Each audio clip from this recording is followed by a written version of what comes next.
Bonjour messieurs, Bonjour. Merci d'être avec nous ce matin. Avant de parler de la reprise de l'actualité économique et sociale, parlons avec vous d'une question politique. Ça s'est passé sur LCI ce matin. Une question pour vous, Mounir Mahjoubi. Que se passe-t-il en Macronie? Interrogé sur l'exclusion de Gérard Collomb de La République En Marche.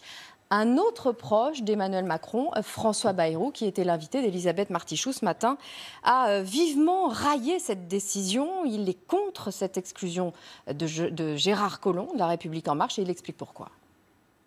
J'ai trouvé cette décision brutale et je trouve cette décision infondée. Je trouve qu'on est de ce point de vue-là à côté du respect qu'on doit à des hommes qui sont des hommes de valeur et à des principes de respect de la vie au plus près du terrain.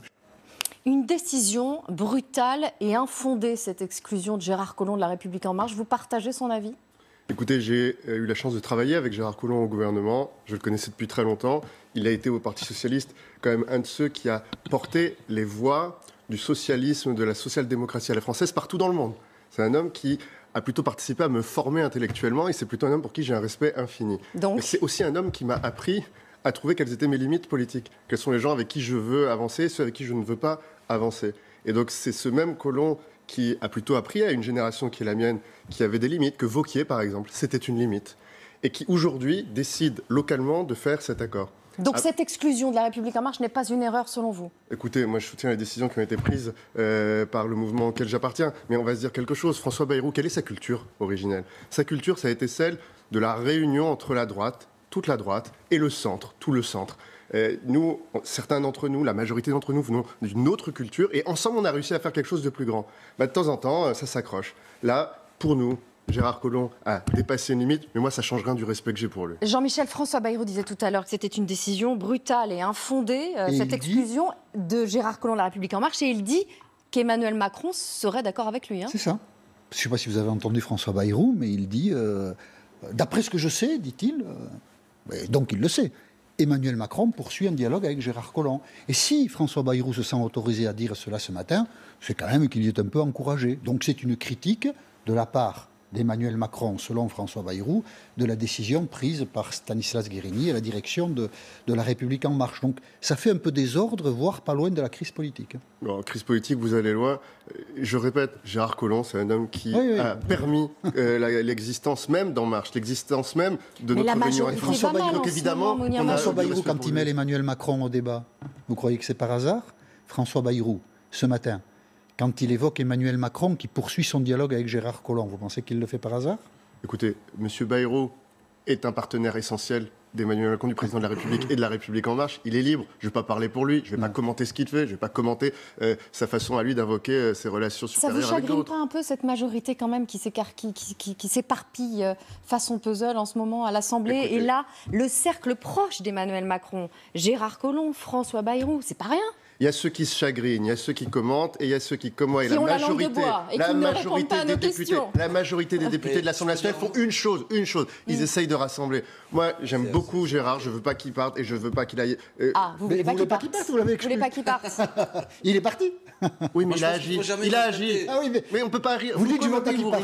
Il l'avez exclu. Une aventure humaine. La façon qu'on a de construire ensemble ce projet politique, ce projet collectif, elle mène parfois à des désaccords. Mais s'il n'y a pas quelques-uns qui restent des vigies en disant « nous, on va tout faire pour se rassembler, nous, on va tout faire pour ne pas se diviser ». Parce qu'on connaît la division de l'autre côté. On voit ce que ça donne d'être des minoritaires à long terme et que plus jamais ces idées puissent un jour gouverner la France. Donc l'exclusion de Gérard Collomb était inévitable, selon vous? Après la décision qu'il avait prise, aujourd'hui, La République En Marche, réunis ensemble, collectivement, ne pouvait pas prendre une autre décision. Votre observation, Alexis Corbière, en tant qu'opposant? Il faut toujours bien traiter un ancien ministre de l'Intérieur, qui sait en général beaucoup de choses. Ah bon? Oui, je pense. Non, je pense que c'est un... Pardon? Vous pensez qu'il peut être menaçant?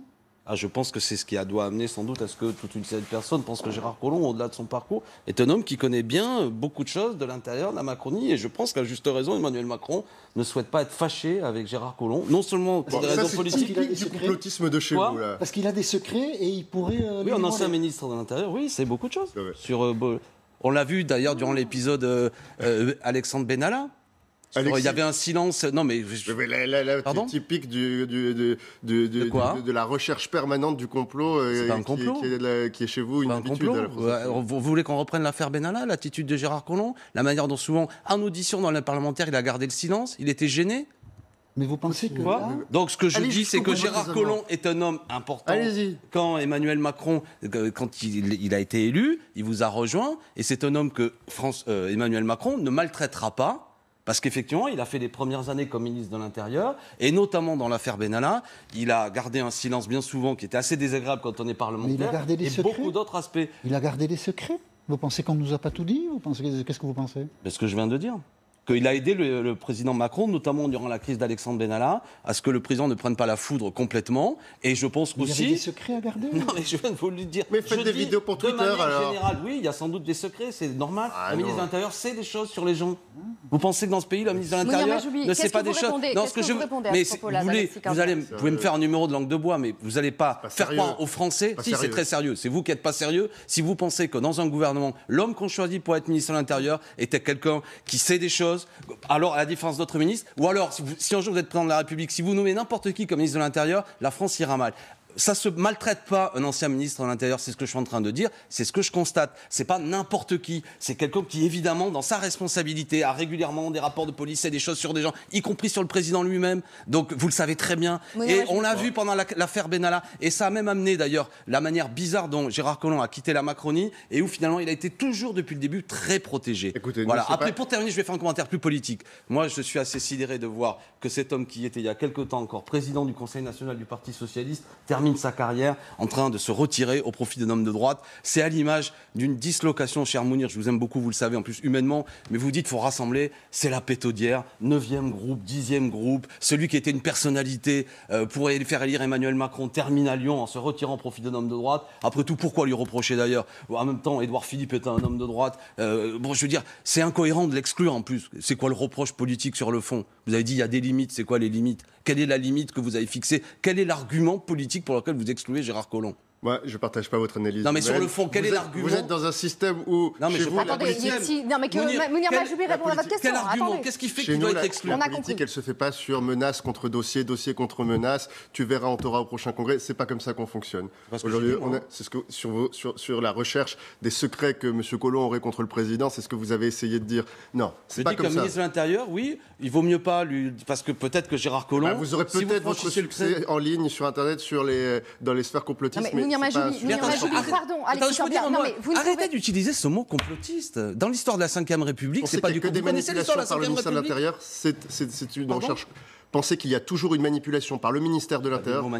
Mounir Mahjoubi, est-ce effectivement faux ce que dit Alexis Corbière? On sait que le ministre de l'Intérieur connaît un certain nombre de dossiers et que le président de la République, quel qu'il soit, choisit toujours un proche en tant que ministre de l'Intérieur, Christophe Castaner aujourd'hui, et c'est même pour cette raison-là, semble-t-il, sauf si je suis mal informée, que Gérald Darmanin, qui voulait la place Beauvau, n'a pas été nommé parce qu'il est jugé trop proche de Nicolas Sarkozy. On sait cette proximité-là, politique, entre un président et son ministre de l'Intérieur. Et on peut rappeler ce que c'est 2020. Pourquoi on nomme quelqu'un de proche? Pas parce qu'il y aurait des secrets qu'il faudrait cacher au reste de la République. On nomme quelqu'un de proche parce que c'est le ministère permanent de l'urgence. C'est le ministère où le ministre de l'Intérieur doit agir comme le président de la République l'aurait souhaité. Et donc c'est très important que le lien entre les deux soit très fort. On est en 2020. Moi, je ne crois plus à la politique des écoutes sauvages. Je ne crois plus à tout cela. Je crois à notre rôle de député qui fait qu'aujourd'hui, on a mis fin à ces pratiques qui étaient la norme il y a quelques décennies. Donc... Et concernant l'autre question, pourquoi s'offusquer d'un rapprochement puisqu'il y a tu y crois, toi? Pardon? Tu y crois? Tu y crois qu'il y a encore des écoutes sauvages, que le ministère de l'Intérieur manipule? C'est possible? Je peux reprendre? Je peux vous reposer la question? La deuxième question d'Alexis Corbière sur pourquoi vous offusquez aujourd'hui de cette alliance entre Gérard Collomb et la droite Laurent Wauquiez, puisqu'on sait que La République En Marche, effectivement, à Bercy, il y a des hommes de droite aussi. Donc pourquoi s'en offusquer cette fois-ci? Parce que localement, on va revenir à ce qui s'est passé à Lyon. Localement, il y a eu une tentative qui a mobilisé beaucoup de temps humain, beaucoup de militants, beaucoup de personnes de La République En Marche pour réussir à se retrouver. On a demandé, j'y ai moi-même participé à l'époque, on a rencontré toutes les parties prenantes, ceux qui étaient prêts à se présenter les uns contre les autres, ceux qui étaient les uns avec les autres. Et on a dit, tout ce travail, on le fait pour une raison, c'est qu'on a vocation à se retrouver. Et malheureusement, sur la fin, Gérard a décidé de ne pas donner suite à ce travail de réunification. Donc la République En Marche n'a pas eu tort d'exclure Gérard Collomb, contrairement à ce que dit François Bayrou. Mais ne demandez pas de faire une grande affirmation. C'est pour moi une douleur de devoir exclure Gérard Collomb, de le voir partir de ce mouvement qu'on a créé avec lui, grâce à lui. Il a été un grand ministre de l'Intérieur, il a été surtout un grand homme de la social-démocratie en France. Il a fait des choses à travers le monde qui sont peu connues et qui sont essentielles dans la diffusion des valeurs de la liberté et des valeurs démocratiques. Mais on l'exclut de la République en marche. Aujourd'hui, moi, continuer un mouvement politique sans lui, je trouve ça triste. Mais ce qui est arrivé à Lyon n'était pas acceptable. Alors, est-ce l'occasion, là aussi, de mettre les points sur les i? Bruno Le Maire reçoit ce matin, dans peu de temps d'ailleurs maintenant, patrons et syndicats de Renault après l'annonce du plan d'économie de 2 milliards prévoyant la suppression de 4600 postes dans le pays. À Maubeuge, où des milliers de personnes ont manifesté ce week-end, rejoignons Tiffaine Piogier. Bonjour Tiffaine. Alors, malgré les mises au point, la promesse que le site ne fermerait pas, promesse du patron de Renault, du ministre de l'économie, les salariés sont inquiets pour l'avenir du site. Oui, je suis avec un salarié justement, André Jeunet, qui est salarié ici depuis 23 ans. André, ça fait 23 ans que vous venez à minima 5 jours par semaine, 5 jours sur 7 ici. Comment vous vous sentez à cette annonce qui est que peut-être la production de la Kangoo pourrait être délocalisée à 60 km d'ici sur le site de Douai? Comment vous vous sentez? Moi et mes collègues, c'est de la trahison pure et simple. Vu qu'on nous a promis monts et merveilles, des années et des années de travail avec tout ce qu'on a fait dedans, c'est une trahison pure et simple, pure et simple, pure et simple. On ne voit même plus notre avenir. Aujourd'hui, là, ce matin, à l'heure qu'il est, il y aurait déjà dû avoir peut-être 200, 250 voitures de sortie. Qu'est-ce que vous faites aujourd'hui? Vous bloquez l'usine. Racontez-nous comment ça se passe à l'intérieur. À l'intérieur, tout le monde est assis à son poste et il attend. Et puis, tant qu'on n'aura pas de réponse, la production ne reprendra pas. Zéro voiture. Zéro voiture, zéro réponse, on ne reprendra pas, on ne reprendra pas, c'est pas possible. Et alors justement, ce matin, il y a cette réunion qui a lieu au ministère de l'économie. Vous en attendez quoi personnellement? Qu'est-ce que vous espérez pour vous? Une simple vérité, la simple vérité, tout ce qui est cousu de fil blanc et qui va nous tomber demain ou après-demain, mais qu'on nous dise vraiment comment on va être mangé, quoi. Qu'est-ce que ça veut dire la vérité? Quelle vérité vous espérez? Vous espérez que rien ne change? Vous espérez que garder tous un travail, même si vous devez aller travailler plus loin que Maubeuge? Après, voilà, M. Sénard est passé et il nous a certifié que le véhicule ne bougerait pas de là et qu'on aurait la production pour le véhicule, pour l'XFK, notre futur projet. Et je vois pas pourquoi que là, aujourd'hui, maintenant, il vient tout changer comme ça, quoi, en fait. Merci beaucoup, Monsieur Jeunet. Ici, vous le voyez derrière moi, c'est vraiment le statu quo. On attend les résultats de cette réunion qui se tient au ministère de l'économie ce matin. Merci beaucoup, Tiffaine, et merci à votre invité Bruno Le Maire. Je le disais, comme Jean-Dominique Sénard, ont pourtant indiqué que l'usine de Maubeuge n'allait pas fermer. Je n'ai aucune intention, a priori, de fermer l'usine de Maubeuge. Je vous assure, je ne l'ai jamais dit, je ne l'ai même pas pensé d'ailleurs. Simplement, parfois, les propos peuvent être distillés, interprétés, et je le dis ici solennellement, rien ne se fera dans le nord de la France, lieu que je souhaite à terme voir comme étant un des grands centres d'automobile en France, et je vous en dirai un mot si vous voulez bien tout à l'heure, rien ne se fera sans cette discussion ouverte avec tout le monde, où comme je l'ai toujours fait dans ma vie, tout est sur la table, on montre tout, on voit ce qui se passe, et on décide ensemble quelle est la meilleure formule. J'ai toujours fait comme ça, je ne vais pas changer maintenant. Alors, comment expliquer la fébrilité des salariés, Alexis Corbière? Ils ont raison, parce que le groupe a fait savoir quand même qu'il y aurait des postes qui seraient supprimés, ou du moins qui ne seraient pas renouvelés. Ils sont inquiets, il leur a été dit que des sites allaient s'en aller. Enfin, il y a là, évidemment, quelque chose qui doit être fait, pas seulement à travers les médias, mais dans une discussion avec les organisations syndicales qui ont tout à fait le droit de demander des précisions. C'est 15 000 postes qui sont prévus, 15 000 suppressions de postes, donc 4 600 en France. Alors 4 600 effectivement emplois menacés, alors que l'État était censé avoir conditionné son prêt de 5 milliards. Et le débat, pardon, je voulais terminer là-dessus, c'est qu'en plus il y a de l'argent public, soit directement, soit sous forme d'aide qui va être donnée à ce groupe. Et le contribuable que nous sommes tous, j'ai envie de dire, envie de savoir si cet argent va servir à ce qu'on supprime des postes, qu'on fasse de la casse d'emploi ou pas. Donc c'est un vrai débat sérieux dans lequel l'État doit se prononcer. 4 600 emplois menacés, alors que 5 milliards ont été donnés par l'État à condition que l'emploi soit préservé. Donc il est normal que les salariés soient sceptiques aujourd'hui et inquiets. Écoutez, j'ai été délégué syndical 10 ans dans ma vie, donc évidemment, je suis toujours très heureux quand les salariés se mobilisent. Il y a un sujet très important sur Renault, c'est que c'est une boîte qui va pas bien. Elle n'allait pas bien avant le confinement, elle va encore moins bien après le confinement. C'est une entreprise qui vend moins de véhicules, qui en produit trop et pas forcément de la bonne gamme. Donc aujourd'hui, quand on est dirigeant d'entreprise et quand on est l'État et qu'on veut influencer vers une bonne direction, il faut qu'il y ait une stratégie intelligente. Donc c'est quoi la stratégie de Renault? C'est quoi les nouveaux modèles? C'est quoi la direction des 5, des 10 prochaines années? Et en fonction de ce regard-là, en disant on va investir dans l'innovation, dans les nouveaux véhicules, on va investir dans les véhicules propres, on va produire plus en France et en Europe, on va produire moins très loin et on va développer des nouveaux marchés, des nouvelles gammes. Et pour ça, on aura besoin des hommes et des femmes qui font notre entreprise. C'est ça qu'on doit entendre. Et c'est ça que les salariés attendent. Et Bruno Le Maire l'a rappelé, c'est la condition de l'action de l'État. L'État ne les soutiendra que s'ils sont clairs sur ces sujets. Mais ce n'est pas ce que les salariés entendent, puisque 8000 personnes étaient rassemblées ce week-end encore. Est-ce que vous craignez que ce soit la première étincelle d'une contestation sociale ? Attention, la contestation sociale sur les conditions générales du travail et des salariés, c'est pas la même chose que la contestation sociale dans une entreprise qui est en train de traverser une étape majeure de son existence. Renault peut mourir. Enfin, il faut quand même se le dire. Renault peut disparaître. Et comme l'État ne souhaite pas que Renault disparaisse, comme on veut sauver les emplois de Renault, alors l'État a décidé de soutenir financièrement en disant et pour l'économie on va aider, et pour sauver les emplois on va aider, et attention, il va falloir investir pour la planète, il va falloir investir pour l'innovation. Et c'est à la réponse de tous ces chemins-là qu'il va falloir répondre dans les prochaines heures. Jean-Michel ? C'est une situation évidemment très douloureuse. D'abord, des gens sont menacés dans leur emploi, donc on comprend que la crise de confiance existe entre eux et les dirigeants de l'entreprise. Personne aujourd'hui sérieusement ne dit qu'il faut interdire les licenciements ou interdire les fermetures de sites chez Renault, parce qu'on comprend bien que le constructeur est en danger. Et par ailleurs, nous vivons avec une chimère. Si on pense que les relocalisations sont faciles dans ce pays, on se trompe. Ce qui a entraîné les délocalisations, essentiellement le coût du travail, demeure aujourd'hui une réalité. Le fait d'asseoir la protection sociale en France sur le travail fait que souvent les productions sont trop chères sur le territoire. Et tant que nous ne réglons pas ce problème qui est pragmatique, il ne faut pas y mettre de l'idéologie, on rapatriera difficilement l'industrie en France. Difficile relocalisation, Ouais. Alexis Corbière. Mais Jean-Michel Apathy a raison, c'est le débat.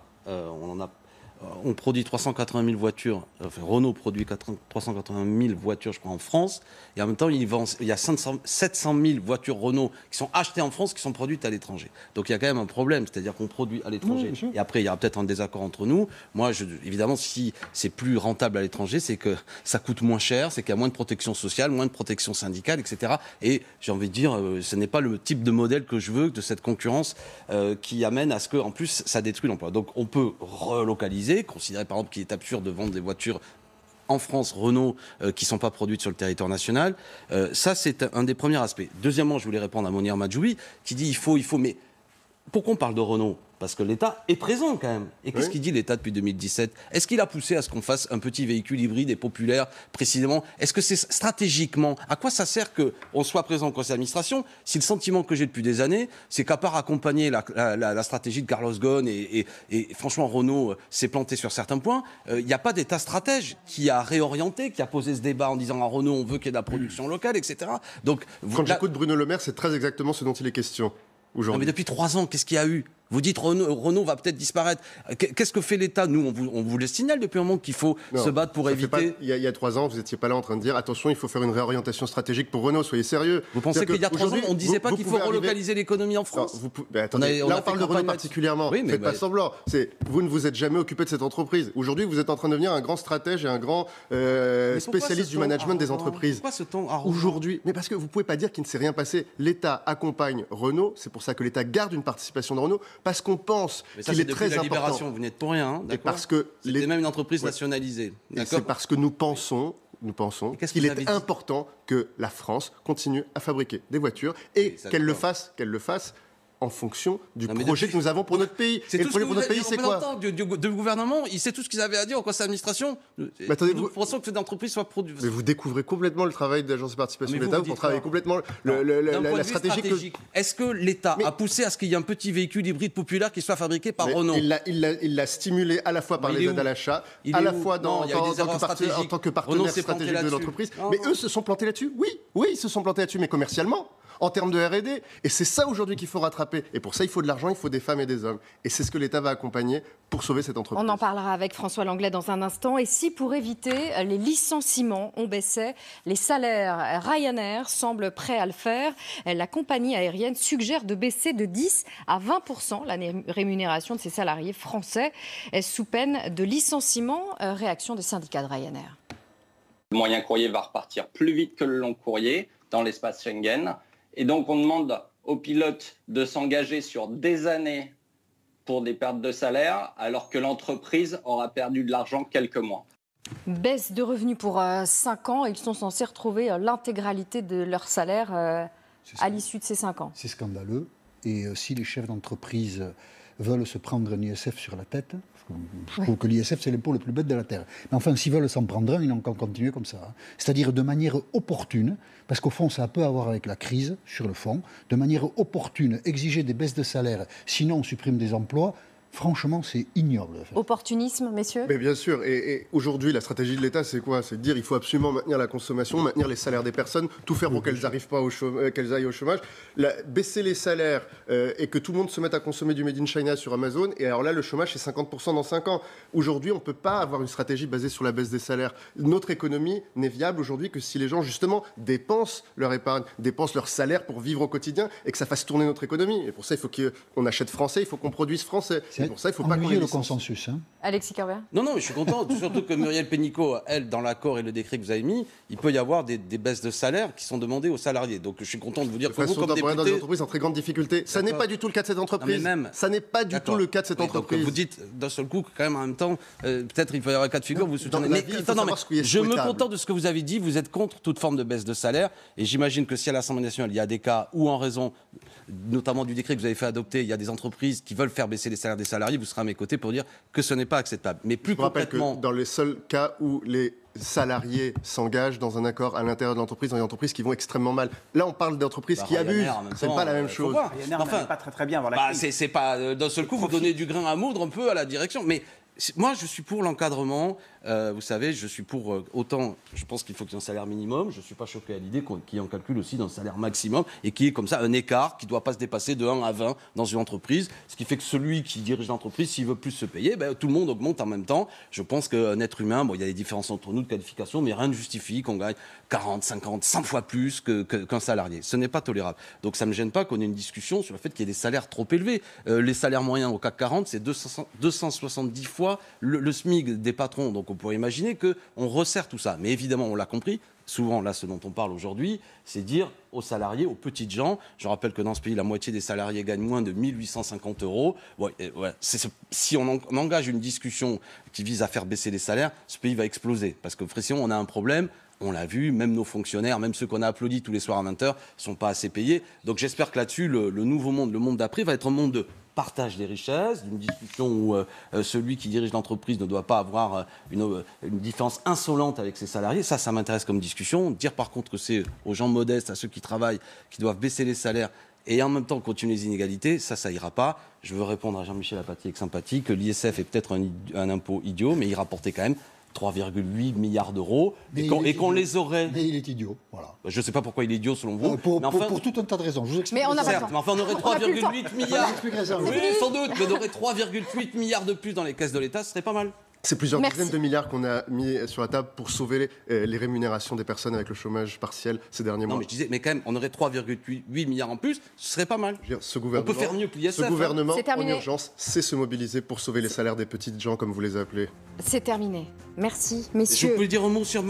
Les frais bancaires, vous étiez... Oui, je sais, vous vouliez en parler tous les deux.